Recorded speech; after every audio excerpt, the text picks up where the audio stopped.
àjọ elétò ààbò dúró wámúwámú lọ́gbà ẹ̀wọ̀n Sokoto látàrí bí wọ́n ṣe taari Nnamdi Kanu wábẹ̀ lẹ́yìn ìdájọ́ ileẹjọ. Àṣẹ lọ́ba pa o, ọba kì í dábàá. Tinubu ní kí Màtáwálé kó lọ sí Kẹ́bì lọ mójútó bí wọ́n ṣe máa rí àwọn akẹ́kọ̀ọ́bìnrin Kẹ́bì gbà padà lọ́wọ́ àwọn ajínigbé. Àwọn afurasí ọ̀daràn kan fún obìnrin kan lọ́rùn pa Doju Iku Nile Itura ní Ìlọrin. Iléeṣẹ́ ọlọ́pàá bẹ̀rẹ̀ iṣẹ́ ìwádìí lórí ìṣẹ̀lẹ̀ náà. Irọ́ ni o, irọ́ tó jìnnà sóòótọ́ ni pé àwọn agbébọn tún jí àwọn ọmọ ilé ẹ̀kọ́ lọ ní Nasarawa. Iléeṣẹ́ ọlọ́pàá ló sọ bẹ́ẹ̀. Tinubu, Dapo Abiodun àtàwọn èèyàn jàǹkànjàǹkàn míín ṣèdárò Segun Awolowo, ọmọ-ọmọ Awolowo tó jáde láyé lẹ́ni ọdún 62 62 years. Torí ìgbélárugẹ àṣà àti ìṣe Yorùbá ló jẹ́ kí n fi iṣẹ́ agbẹjọ́rò sílẹ̀ yan eré orí ìtàgé láàyò. Bolanle Austen-Peters ló sọ bẹ́ẹ̀. Olórí Olúwaṣìndárayọ̀ nínú ayé tèmi ni oníròyìn yín. Ẹ gbọ́ àtúpalẹ̀ àwọn ìròyìn náà lẹ́kùnrẹ́rẹ́. Ẹ káàbọ̀ sí ìkànnì Drive TV.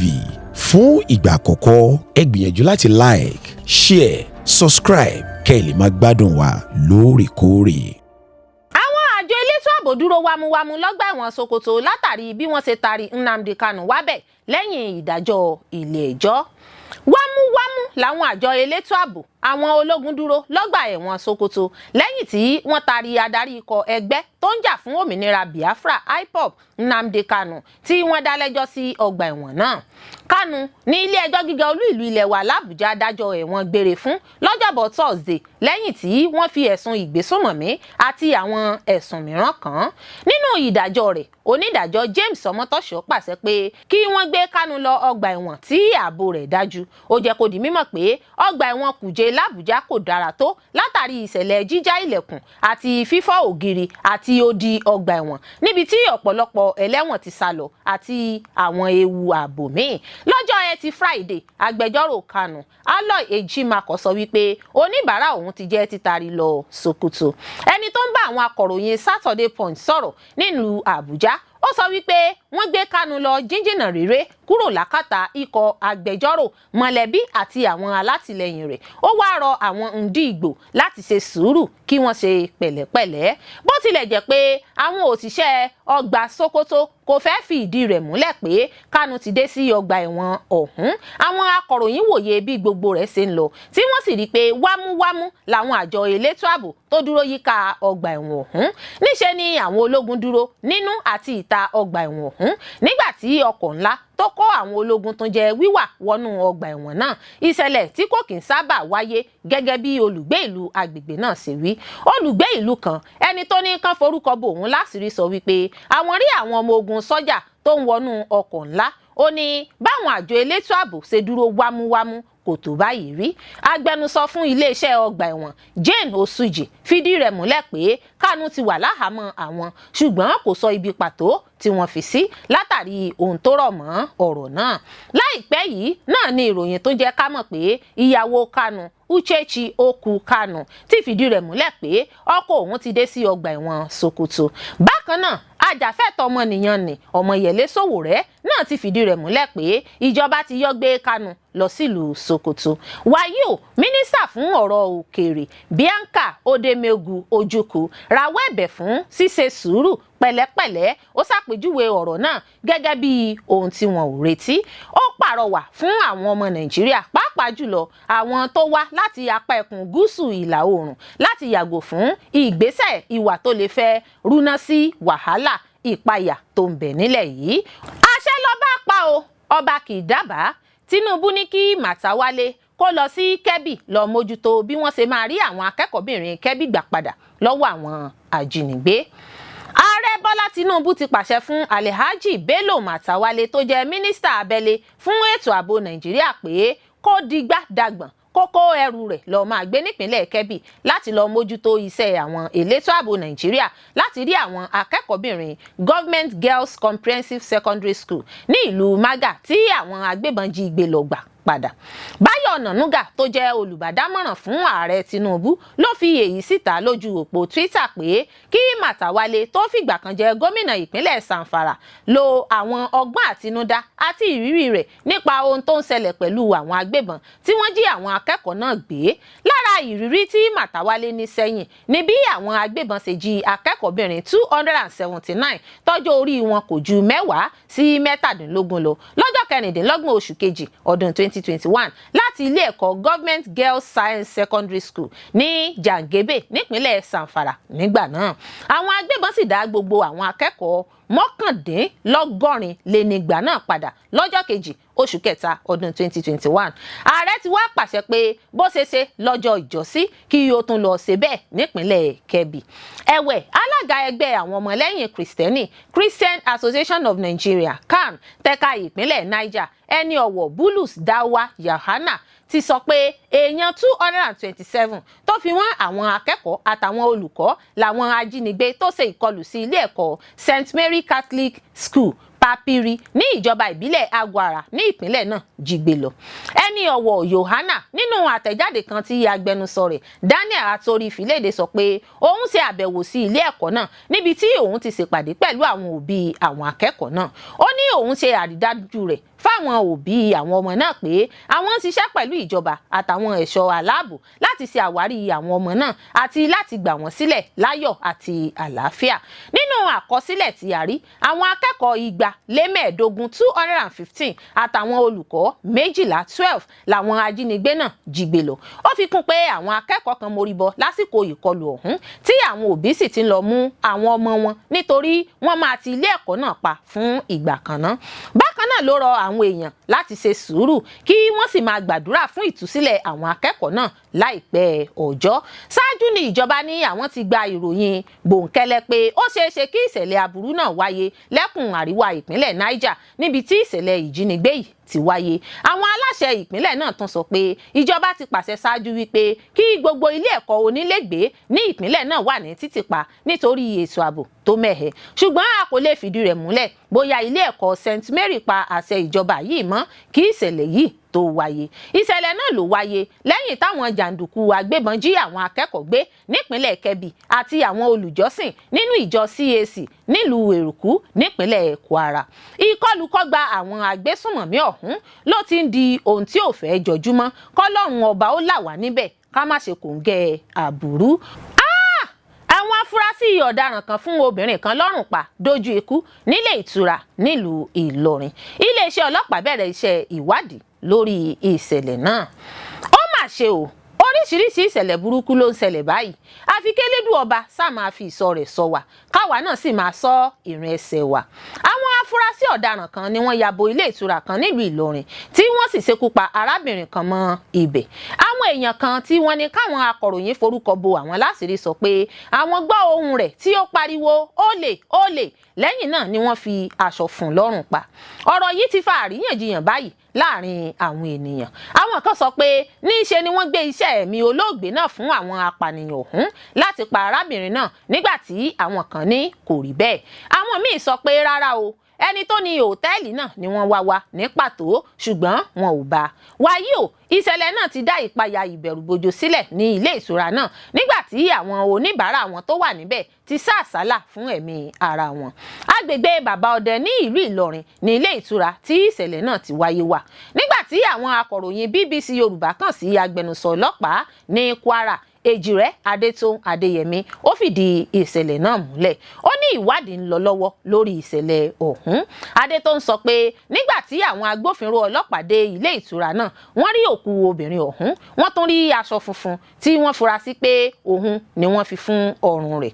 Ó ní iṣẹ́ ti ń lọ lọ́wọ́ láti ṣàwárí àwọn tó wà nídìí ìṣẹ̀lẹ̀ náà kí wọ́n lè fojú wìnà òfin. Ó parí ọ̀rọ̀ rẹ̀ pé iléeṣẹ́ ọlọ́pàá náà yóò fi tó aráàlú létí bí ìwádìí ìṣẹ̀lẹ̀ ọ̀hún bá ṣe ń lọ. Tinubu, Dapo Abiodun àtàwọn èèyàn jàǹkàn-jàǹkàn míì ṣèdárò Segun Awolowo, ọmọ-ọmọ Awolowo tó jáde láyé lẹ́ni ọdún 62 62 years. Ààrẹ Bọ́lá Tinubu ti kọ̀wé ìbánikẹ́dùn ṣèdárò Segun Awolowo, ọmọ-ọmọ bàbá Ọbáfẹ́mi Awólọ́wọ̀ tó jáde láyé lẹ́ni ọdún 62.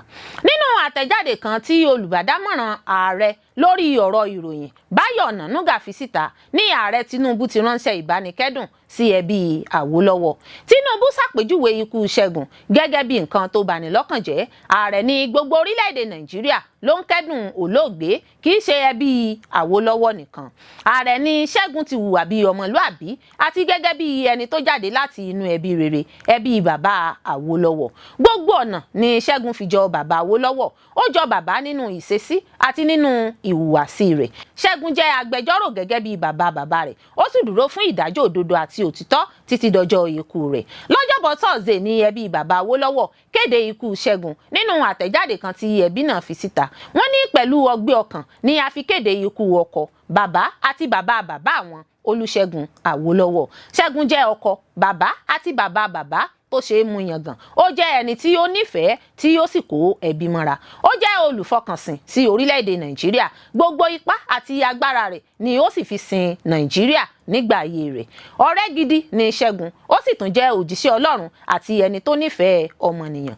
Gẹ́gẹ́ bí wọ́n ti wí nínú àtẹ̀jáde náà, wọ́n ní ikú rẹ̀ bà àwọn lọ́kàn jẹ́, àmọ́ àwọn dúpẹ́ fún ìgbésí ayé tó dára tí ó gbé àti ìfẹ́ tó fi hàn sí gbogbo èèyàn.